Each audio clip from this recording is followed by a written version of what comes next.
Salut les devins, c'est Saikyo. Comme vous avez pu le voir, il n'y a pas eu de vidéo sur ma chaîne depuis 2 jours. Vous avez été nombreux en plus à me demander alors Saikyo c'est quand la prochaine vidéo et tout, du coup je vous en remercie. Ça veut dire que vous aimez bien le contenu que je vous apporte, ça me fait super chaud au cœur en tout cas. Ne vous inquiétez pas, il n'y a rien de grave, voilà. Il y a quelques petits soucis de mon côté, vraiment rien de grave, ne vous inquiétez pas. Vous allez sûrement aussi entendre de la fatigue dans ma voix aujourd'hui, je pense. Mais par contre aujourd'hui ce que je vais vous proposer c'est une analyse de la preview de l'épisode 100. Comme vous le savez, c'est quand même plus facile et plus pratique pour moi à faire qu'une review du futur dans laquelle je dois écrire tout le scénario, etc. Parce qu'en gros, c'est ça, ou alors on se parle pas du tout de la preview de la semaine. Donc, aussi du coup, attendez-vous à avoir un petit décalage cette semaine sur les vidéos. Aussi bien Dragon Ball que Boruto, ça risque d'arriver avec 1 ou 2 jours de décalage. Je vais essayer d'être à peu près comme d'habitude sur les spoilers, d'être à peu près voilà dans les heures qui suivent et tout comme d'hab, mais d'autres vidéos un petit peu plus analyse, prédiction, review, machin, ça va arriver plus tard que d'habitude. Bon, en tout cas, ne vous inquiétez pas encore une fois, tout devrait rentrer dans l'ordre dans la semaine, et du coup maintenant on va se parler de cette preview de l'épisode 100 de Dragon Ball Super, un très gros cap qui se passe dans la série, et je vous préviens, dans mon analyse de preview, comme je le fais toujours d'habitude, rien de nouveau, je vais utiliser les spoilers, et je vais vous en parler, parce que c'est complètement con et c'est complètement hypocrite pour moi de faire celui qui sait pas les spoilers, alors que je suis le premier à venir vous en parler sur YouTube à chaque fois. Ça servira à rien. Du coup, si vous détestez les spoilers, si vous aimez pas ça, je vous déconseille cette vidéo-là. Je vous remercie d'être passé et malheureusement, cette vidéo n'est pas tellement faite pour vous. Mais par contre, si les spoilers ne vous dérangent pas, et je sais que vous êtes très nombreux qui venez pour les spoilers sur la chaîne et je vous en remercie, eh bien la vidéo est faite pour vous. Et on commence par voir le gars là qui a une tête de langouste ou je sais pas quoi, là, d'écrevisse, je sais pas trop quoi, de l'univers 10 qui fait partie du gang là de danseurs de samba. Vraiment une équipe de bras cassés ces gars-là, mais bon. Et en tout cas, on voit qu'il est en train d'enchaîner quelqu'un. Il a une tête bizarre, hein, regardez bien sa bouche, on dirait qu'il a plusieurs bouches et tout, bon voilà.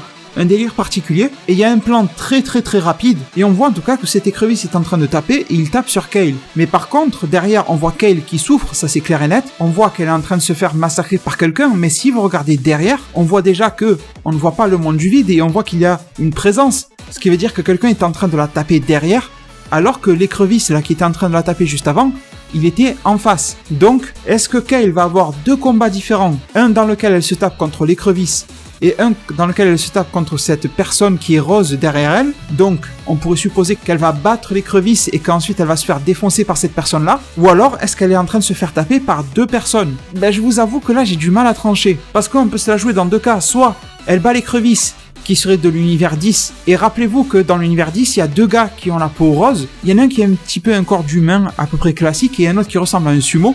Et là, je parie que derrière elle, c'est le sumo. En plus, si vous regardez derrière elle, on voit qu'il y a une espèce de bande blanche. Sachant que le sumo, sur son bras, il a une espèce de bracelet, enfin un truc comme ça là, au niveau de son poignet blanc. Donc on pourrait supposer que par derrière, c'est Napapa, là, le sumo, qui est en train de lui mettre un coup avec sa main, là, comme les sumos, là, à plat, la main à plat, avec la paume. Voilà, ça pourrait ressembler à ça. Donc, premier cas, l'écrevisse se fait défoncer et son collègue de l'univers 10 vient le sauver.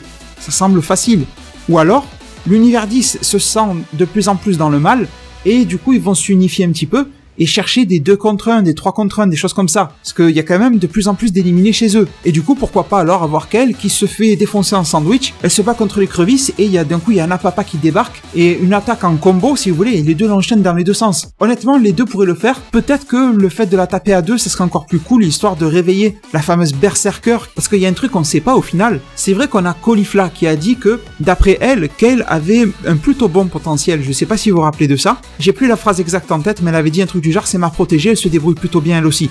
Donc, c'est que Kale a quand même dû faire ses preuves un minimum, et qu'elle a dû faire ses preuves sous sa forme normale de Saiyan basique. Donc, ça m'étonnerait que Kale ne sache pas du tout combattre quand elle ne se libère pas en forme mode Broly machin. Je pense qu'elle a quand même un minimum de répondance sous sa forme de base. Mais là, c'est vrai que dans cette image-là, on n'a pas l'impression que Kale envoie des coups. On a juste l'impression qu'elle se fait persécuter. Et je veux bien qu'elle se fasse défoncer par 2 personnes, ça va, ça passe, mais qu'elle se fasse défoncer juste par le gars qui a une tête d'écrevisse, alors ouais, faut pas juger sur le physique, mais quand même, faut pas abuser non plus. Et derrière, je pense vraiment qu'on a la confirmation que c'est le sumo, parce que sur l'écran, sur l'image que je vais vous mettre à l'écran, on voit quand même un espèce de gros morceau de jambe qui correspond bien à celui de Napapa. Alors ensuite, on passe sur un plan sur Goku. Bon, l'animation est de plutôt mauvaise qualité, surtout sur ce plan-là, mais il a l'air d'être en Super Saiyan 2, étant donné qu'il a 2 mèches qui ont l'air de pendre. Après, vous savez, les plans vus de loin, l'animation, etc., ça tient pas toujours debout. Donc on va supposer ça. Mais par contre, sur ce plan, ce que je veux vous dire, et on l'a déjà vu avec le plan sur Kale, c'est qu'il y a énormément de fumée qui est sur ce ring du tournoi du pouvoir. Et ça, c'est une grosse énigme, je trouve. Alors, est-ce que la animation veut changer un petit peu d'ambiance? Parce que rappelez-vous, je pense que vous avez tous en tête ça dans les derniers épisodes. Je vous donne un exemple. On avait Goku qui se battait, Et tout autour, on voyait plein d'explosions, les mecs qui s'envoyaient des boules de ki à fond dans tous les sens et tout ça. Ça s'arrêtait pas. Est-ce que dans cet épisode-là, il va y avoir quelque chose qui fait que les explosions se sont arrêtées et les gens se battent un petit peu plus au corps à corps? Et du coup, qu'est-ce qui se passe quand vous arrêtez un feu, quand vous stoppez une explosion, etc. Il y a la fumée qui ressort. Donc pourquoi pas justement avoir un arrêt de ces attaques explosives de ki dans tous les sens et avoir plus de combats au corps à corps? Et d'ailleurs, cette preview d'épisode 100 de Dragon Ball Super, elle nous montre quand même un petit peu plus de corps à corps que d'habitude. Et ça, j'aime bien. Je sais pas vous, si vous préférez les attaques longue distance, si vous préférez le corps à corps, un mélange des deux. Bon, je préfère vraiment un mélange des deux, moi. Mais si je devais choisir entre les deux, je pense que ce serait quand même le corps à corps. Donc peut-être alors qu'ils ont décidé d'arrêter les feux d'artifice et de se mettre vraiment au combat et décider de s'éliminer au corps à corps. On a Goku en tout cas, et on a le plan qui se rapproche sur lui, donc oui, forcément il a un SJ2, et on a Goku qui nous dit, au final, ce sont les Saiyans qui se tapent dessus, et il y a bien écrit les Saiyans.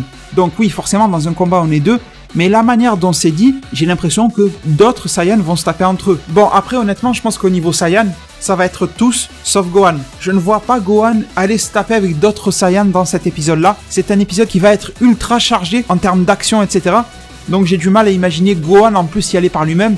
Je pense qu'il aura d'autres épisodes bien pour lui. Et là, on voit des coups de poing qui s'entrechoquent. Et forcément, ce sont Goku et Caulifla qui sont en train de se battre. Les deux bloquent leurs coups très facilement. Et on voit en plus que Goku a le visage très serein, très souriant, même s'il a un CJ2. Elle, avec son petit poing, le tape, mais lui le bloque assez facilement aussi. Goku nous dit que le Super Saiyan 2 de Caulifla est incroyable. Donc je pense quand même qu'elle aura pas mal de répondants.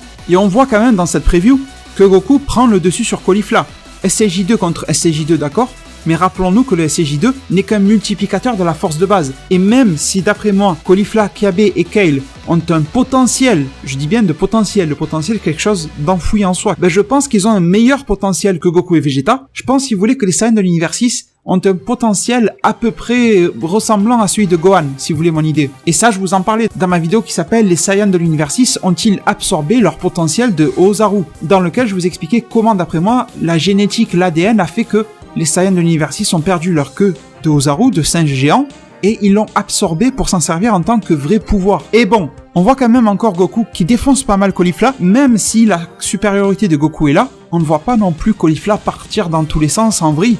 Elle résiste. Ce que je veux dire, c'est que elle a pas l'air de souffrir de trop d'égratignures, voire même pas du tout, et qu'elle est bien là à la résistance. Et ne vous inquiétez pas, de Caulifla, on va en reparler en cette fin d'analyse de preview, mais là, on passe alors sur un des gars que je vous disais tout à l'heure de l'univers 10, le deuxième qui a la peau un petit peu rose, un peu comme Napapa le sumo, sauf que lui, il a des vêtements, il me fait un petit peu penser à Zarbon, il a l'air d'aimer la beauté, ce genre de choses, et il se fait défoncer par C17. Alors, comme je fais que le dire, ne pas se fier aux apparences, l'habit ne fait pas le moine, etc., mais c'est vrai que, même si Toriyama aime bien les personnages ridicules et forts, Zeno en est la preuve, Arale en est la preuve dans Dr. Slump. Mais quand même, là, je trouve qu'à la limite, s'il y en a un de fort chez eux, ça sera suffisant. Je pense que cet univers-là est trop ridicule, même pour Toriyama, pour avoir quelque chose de très sérieux à proposer. Alors pourquoi pas une petite surprise à un moment, une attaque groupée, une espèce de technique similaire à la fusion, enfin je sais pas trop quoi, qui pourrait les rendre un petit peu plus intéressants, mais sinon j'ai pas l'impression que l'univers de Gowasu est vraiment quelque chose de bon à nous mettre sous la dent. Et là encore on voit que C17 n'a pas l'air de galérer des masses avec lui. Après il y a le Dracolos, Dracofeu là, des Pride Troopers qui débarquent de derrière un mur. Quand vous regardez la pose dans laquelle il arrive, allez voir la preview si vous voulez. Désolé, je peux pas vous la mettre à l'écran en vidéo à cause des droits d'auteur et tout ça, mais n'hésitez pas à aller revoir ce passage-là. Le gars, il débarque derrière le mur, on dirait qu'il se prend pour un agent secret. On dirait qu'il est en train de tenir un petit pistolet là, et d'un coup, il envoie une vague de ki bizarre, toute petite. Bon, le gars va sûrement attaquer quelqu'un en traître. Probablement quelqu'un de la team Univers 6 ou Univers 7. Je vois pas trop pourquoi on nous le montrerait débarquer comme ça d'un coup. En traître en plus si c'était pas pour se battre contre quelqu'un qu'on connaît déjà. Et derrière, on arrive sur quelque chose de très intéressant et qui correspond à ce qu'a dit Goku tout à l'heure. Il a dit, cette fois-ci, ce sont les Saiyans qui se battent, et là, on voit Kiabe qui arrive avec beaucoup de fumée. Il est en train de marcher, un air plutôt sérieux, et à ce même moment-là, en bas, il y a Goku qui nous dit que Kale a explosé en puissance. Quel ki? Donc ça, on va en reparler dans 2 minutes, quand on va voir Kale, mais là, on va se concentrer sur Kiabe et sur Vegeta, parce que oui, là on voit avancer Kiabe, il est en forme normale, donc pas Super Saiyajin, on voit beaucoup de fumée derrière lui. Comme je vous ai dit, j'ai l'impression que la fumée qui a été générée par toutes les attaques sur le ring est en train de se dissiper, et du coup ça fout le bordel, on a du mal à voir qui est où, etc. Et je pense que la fumée c'est peut-être un petit prétexte aussi pour séparer les équipes. Alors d'accord, la Team Z peuvent sentir leur propre ki, mais dans les autres univers, on ne sait pas si sentir le ki est possible. Donc peut-être que c'est aussi un avantage pour la team de l'univers 7, ça pourrait être intéressant. Et là, sur ce plan, juste après que Kiabe est avancé, on voit Vegeta Super Saiyan 1. Bon, c'est vrai que sur Vegeta, c'est difficile de distinguer le Super Saiyajin 2 du Super Saiyajin 1. Super difficile quand on voit pas les éclairs autour de lui. Mais bon, le Super Saiyan 2 de Vegeta est tellement rare dans l'anime que je pense que c'est du Super Saiyan 1 encore une fois. Et là, on voit quelques éclairs justement, quelques impacts en fait dans le ciel et tout ça, quelques explosions pour faire du décor. L'ambiance a l'air plus terrifiante que d'habitude, je trouve. C'est vrai que le monde du vide déjà, c'est quelque chose d'impressionnant, assez sombre avec quelques lueurs mais rien de plus. Et là, avec cette fumée en plus, ça a vraiment l'air morbide presque. Je sais pas ce que vous en pensez. On voit que l'arène est de plus en plus ravagée, et de là, on ne voit pas le poteau central. Donc je pense qu'ils sont dans le sens opposé du poteau central, vu qu'on ne le voit pas. Et on voit que Vegeta a le genou à terre, et que derrière lui, il y a Kiabe Super Saiyan 1, avec l'aura activée. Et généralement ça dans Dragon Ball, peu importe, Saiyan ou pas, quand on a l'aura autour de soi, ça veut dire qu'on vient d'utiliser une attaque, qu'on a voulu pousser un petit peu plus au niveau de sa force, et avoir quelque chose de plus sympa en termes de puissance. Donc, clairement, ça me fait penser que Kiabe vient soit de se transformer, soit d'attaquer. Et là, pour moi, encore une fois, il y a deux possibilités.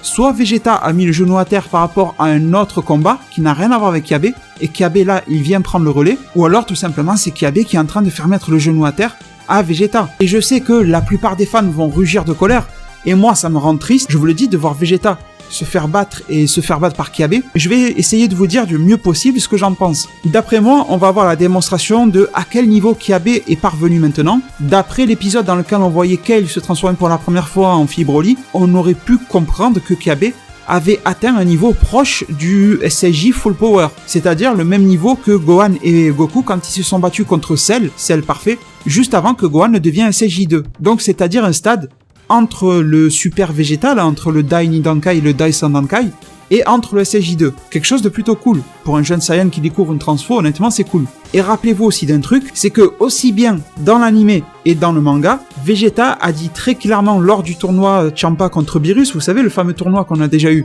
quand Vegeta et Kiabe se battaient en forme normale, les cheveux noirs, Vegeta, il a dit que lui et Kiabe étaient à peu près du même niveau et que du coup il fallait passer à des transformations pour essayer d'en venir à bout, en tout cas d'en finir plus rapidement. Et comme je vous ai dit tout à l'heure, la forme Super Saiyan n'est qu'un multiplicateur de puissance, donc si les deux ont une force à peu près similaire sous leur forme de base, du coup c'est juste logique, en Super Saiyan 1 ils ont le même niveau, en Super Saiyan 2 pareil et ainsi de suite. Sauf après dans une transformation divine, là visiblement ce n'est pas un multiplicateur de puissance mais c'est une question de maîtrise de son ki et d'obtention du ki divin. Donc c'est différent, mais là on n'y est pas encore. Du coup, je pense qu'on va avoir clairement un combat équilibré, même si là on voit Vegeta poser le genou au sol, la logique voudrait qu'on ait un combat équilibré entre Vegeta et Kiabe, du moment où les deux restent sous cette forme-là. Parce que voilà, pour Vegeta, le SSJ Full Power c'est quelque chose d'acquis, c'est quelque chose de naturel. Moi en tout cas, comme je le vois, dites-moi ce que vous en pensez. Pour moi, un Saiyan comme Goku Vegeta, quand il se transforme en Super Saiyan, il n'y a plus de distinction entre Super Saiyan Full Power. Pour moi, ils sont d'office en full power. En tout cas, on n'a plus senti du tout la différence. Je pense que c'est quelque chose de maîtrisé, qui ne demande plus aucun problème à avoir, qui ne consomme pas plus d'endurance. Bon, voilà, je pense qu'ils y sont directs. Et ça, on va reparler très bientôt sur ma chaîne. Ne vous inquiétez pas, ça va arriver très vite. Je pense que vous l'avez remarqué aussi, c'est que Vegeta, depuis le début de ce tournoi-là, il est très vantard, très présomptueux. Il fait que dire qu'il va y aller tout seul, qu'il va tout se les faire. Goku l'avait prévenu qu'il y avait un gars, c'est-à-dire Toppo, que lui-même Goku n'était pas sûr d'arriver à en battre sous sa forme Blue. Goku l'a dit lui-même dans l'anime Dragon Ball Super, il l'a dit à Vegeta, donc Vegeta quand même devrait prendre un petit peu ses distances avec tout le monde. Et la preuve aussi, dans le dernier épisode, le 98, on a Vegeta qui a foncé contre Hit, et Hit n'était pas tout seul, il était accompagné de Botamo. Alors comme vous le savez, d'après moi, Vegeta est capable de se faire hit à l'heure actuelle depuis son passage dans la salle de l'esprit du temps, l'arc Goku Black, etc. Je pense que Vegeta peut le faire, surtout si Vegeta n'a pas subi de combat auparavant, attention.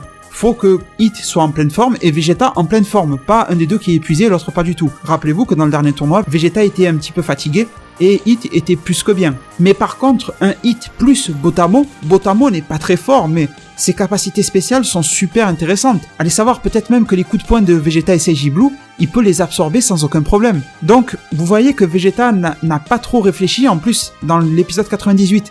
Il s'est juste transformé en Super Saiyan 1 pour foncer sur Hit et Botamo. C'est pas possible, Vegeta ne peut pas se faire Hit et Botamo en Super Saiyan 1. C'est limite s'il arrive à peine à se faire Botamo en Super Saiyan 1, et encore il faut lui attacher les bras et machin. Donc je pense que cet abus de confiance de Vegeta va le mener à sa perte. Et je ne pense pas que là Vegeta va se faire éliminer en épisode 100, je ne pense pas qu'il va subir un KO, mais je pense qu'il va se prendre quelques claques qui vont lui servir d'avertissement. Et je crains que Vegeta n'écoute pas ces avertissements-là, parce que certainement que lui, il en a plus sous le pied que Kyabé, et forcément il va prendre le dessus. Et aussi, je pense que peu importe qui dominera, si Vegeta domine Kyabé ou si Kyabé domine Vegeta, ou s'ils font égalité, enfin voilà, je pense que tout ça va être coupé par l'explosion de puissance de Kale. Un petit peu tout le monde va regarder vers elle, mais qu'est-ce qui se passe? C'est quoi cette Saiyan, machin?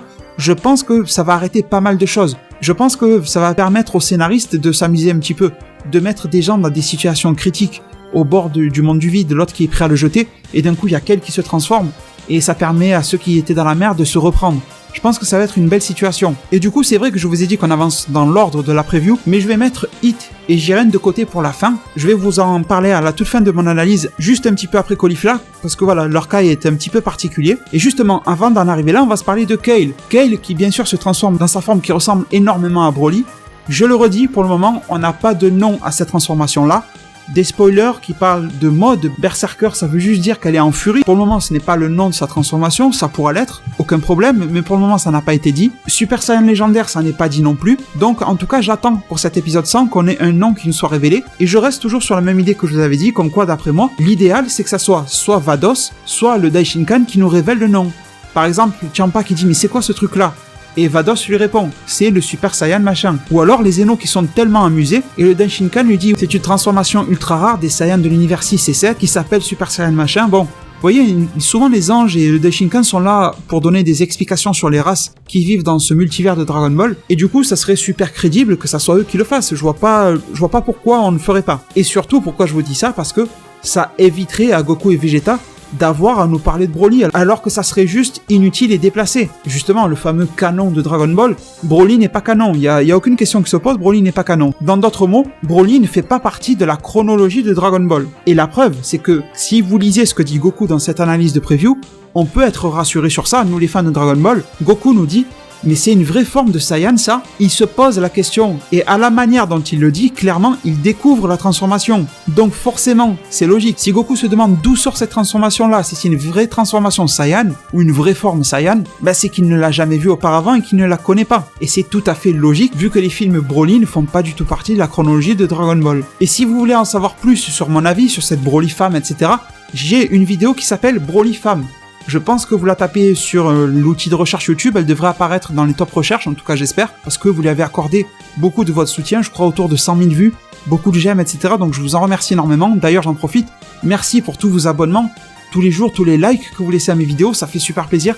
Merci énormément et ça permet surtout à la chaîne de se développer énormément. Je vous en suis vraiment reconnaissant. Et même si j'ai fait cette vidéo-là qui s'appelle Broly Femme, il y a encore une chose qui m'est souvent dit, donc je vais y répondre ici, même si c'est pas le sujet. On me dit, oui mais si Kale et la Super Saiyan légendaire, une fille Broly machin de son univers, alors Broly devient canon. Ben non, ça veut juste dire que la transformation qu'elle a est sûrement atteignable dans d'autres univers. Après, allez savoir, autant on va nous sortir que cette transformation-là, dans l'univers 6, tous les Saiyans peuvent l'avoir. Ou alors le Daishinkan va nous dire que cette transformation-là apparaît tous les 20 000 ans, tous les je sais pas combien. Donc oui, ça veut dire que cette transformation-là a moyen d'exister dans l'univers 7. Ça ne veut pas dire que Broly existe dans l'univers 7, rien à voir. Et même si cette transformation-là s'appelle Super Saiyan légendaire, comme Broly, ça ne veut pas dire que Broly est canon. C'est tout simple, c'est bête ce que je dis, mais bon, on me pose souvent la question, donc je préfère le dire. Par contre, oui, ça veut dire que la transformation de Super Saiyan légendaire vient de devenir canon. Ça veut dire simplement ça. Bon, ceci étant dit, on voit encore cette transformation-là, avec un plan sur les abdos de Kale. Elle est à peu près physiquement comme la dernière fois, elle a l'air encore folle de rage, etc. Et on a Goku qui dit, derrière, génial, je vais libérer plus de puissance. Alors, est-ce que Goku va se battre contre Kale et libérer plus de puissance? C'est bizarre tout ça. Est-ce qu'il fait référence à Caulifla qui est un Super Saiyajin 2 incroyable? Bon, on est un petit peu perdu sur cette phrase de Goku, je vous l'avoue, parce que quand on se rappelle des spoilers, Kale va foutre le bordel sur le ring du tournoi du pouvoir, mais surtout, elle va se confronter à une personne, et cette personne-là, c'est Jiren. Et Jiren va la foutre KO. Et il n'est pas dit si Jiren va la foutre KO ou s'il va l'éliminer, c'est-à-dire la jeter hors du ring. Et à mon avis, il va juste l'éliminer, mais sans arriver à l'éliminer concrètement, à la balancer dans le monde du vide et elle est téléportée dans ses gradins. Et en plus, rappelez-vous qu'il nous a été dit dans les spoilers que Jiren va l'éliminer silencieusement. Donc moi, par silencieusement, j'en déduis que ça va être aussi très rapidement. Mais avant ça, je pense que Kale va libérer vraiment pas mal de puissance. On la voit sur son rocher qui rappelle un petit peu le film 2 de Broly, quand lui aussi Broly était en hauteur et qui faisait ses ronds verts là, de ki bizarre là, qui revenait vers lui. Bon, et là on voit des gens de différents univers, et pour le moment, Kale n'a pas l'air de s'en prendre à quelqu'un en particulier, mais d'après les spoils aussi, elle devrait s'en prendre à Goku. étant donné qu'il nous avait été dit que Caulifla va demander, attention j'insiste bien sur le mot demander, à Goku d'apprendre le Super Saiyan Blue. Demander ça ne veut pas dire y arriver, ça veut juste dire poser une question. Et que Kale va voir ce rapprochement entre Caulifla et Goku et elle devrait s'énerver. Donc je me dis que la dernière fois elle a vu du rapprochement entre Kiabe et Caulifla et elle a voulu foutre une raclée à Kiabe, ben là elle devrait vouloir mettre une raclée à Goku, ça m'étonnerait pas. Et d'ailleurs j'aimerais beaucoup justement qu'il y ait une confrontation Kale contre Vegeta, contre Goku, contre un Saiyan de l'univers 6. Goku, Vegeta. Gohan, je m'en fous un petit peu. Justement pour avoir un vrai Saiyan qui va réagir à cette transformation-là, nous donner son ressenti, dire vraiment ce qu'il en pense, etc. Je pense que ça peut être cool. Et ce que j'aimerais bien par rapport à Broly, c'est qu'il y ait un petit clin d'œil. Un clin d'œil, un truc fait de manière intelligente. Un truc du genre, t'imagines si un gars comme ça avait débarqué à la place de Cell à l'époque, voilà. Ça serait drôle. Ça serait fun, j'ai envie de dire, à la Dragon Ball.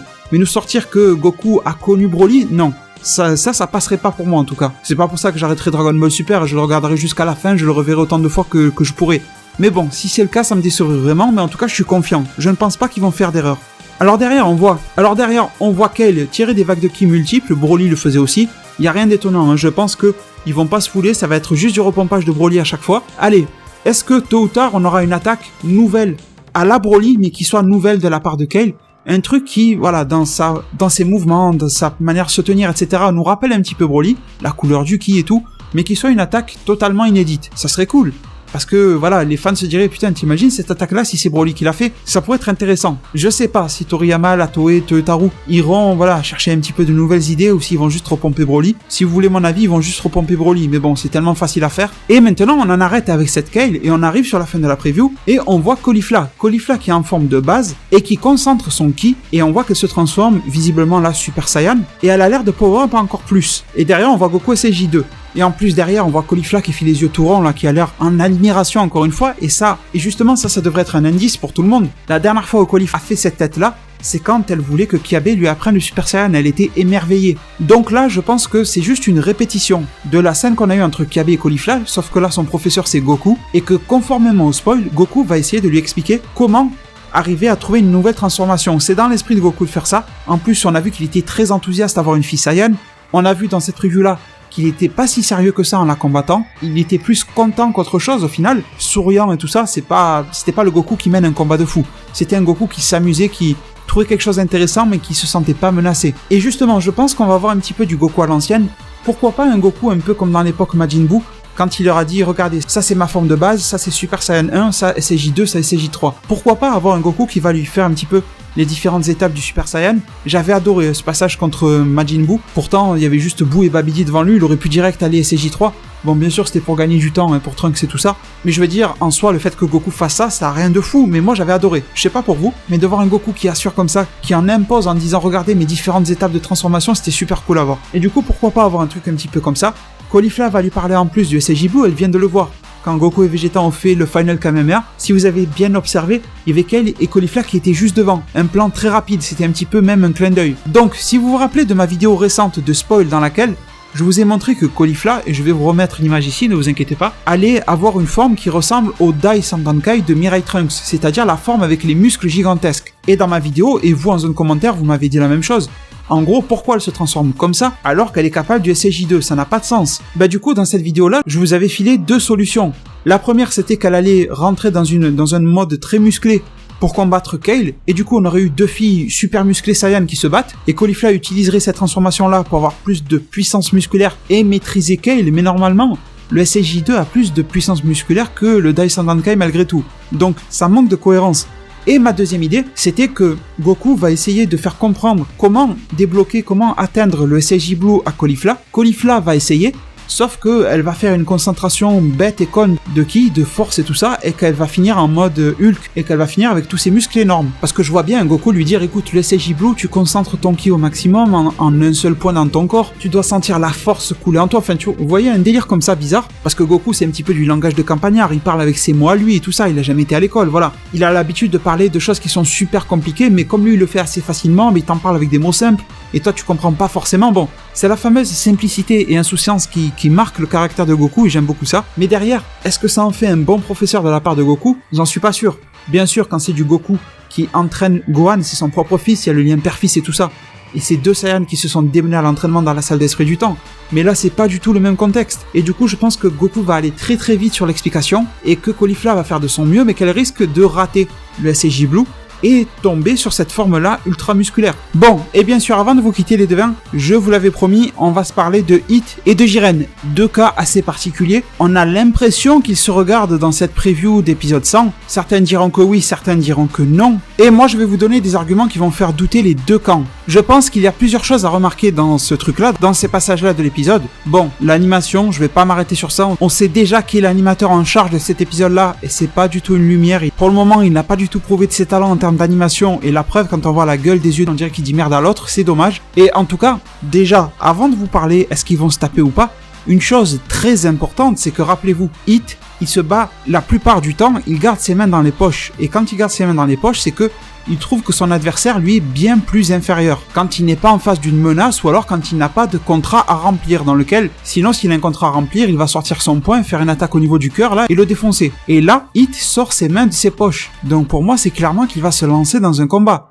Je vois pas pourquoi il les sortirait. Je pense que ça, c'est une petite astuce et un petit indice intéressant. Ensuite, vous allez comprendre pourquoi moi je pense qu'on risque d'avoir une confrontation Hit contre Jiren. Enfin, pas un combat, un début de confrontation. Je vais tout vous expliquer en détail. Là, c'est vrai que quand on compare, je vais essayer de vous les montrer côte à côte, le plan sur Hit et le plan sur Jiren, on n'a pas l'impression qu'ils sont vraiment au même endroit. Parce que derrière Hit, on a la fumée qui est assez claire. Et derrière Jiren, eh ben, on a le fond noir, quelques petits nuages bizarres là, du monde du vide, etc. Mais c'est très noir, donc on a l'impression qu'ils ne sont pas du tout au même endroit de la map.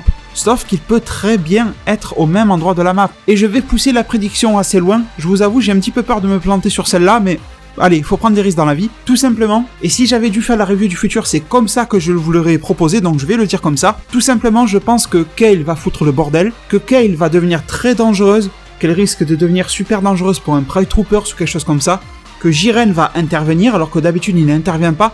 Si Jiren intervient, c'est que quelqu'un de son camp va être touché, je pense. Et je pense que Kale ne sera pas éliminée, mais qu'elle va juste être mise KO.